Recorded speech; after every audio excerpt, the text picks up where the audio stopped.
രമണി എന്റെ മനോഹരേട്ടാ, എന്തൊക്കെ അഭ്യാസങ്ങൾ ഈ ചെറുക്കൻ കാണിക്കണേ. അതെ നീയാണോ? അതെ ഞാനാണ്. ഒക്കെ നമ്മളിങ്ങനെ പൊളിച്ചു കാണുമ്പോ താമരയുടെ ഇതളുകൾ പോലെ ഇരിക്കും.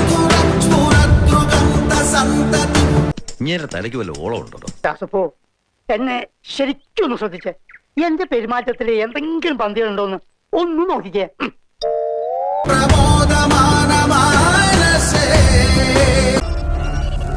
ഇയാൾക്ക് എന്താണ് വയ്യേ?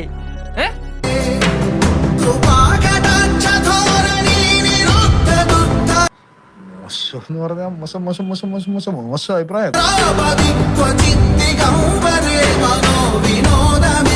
ഇവൻ നമ്മൾ നാളെ കെടുത്തുന്നോണ കേട്ടാ. ഇവനെ കൊന്നാലാ. പോയിട്ട് വരാം.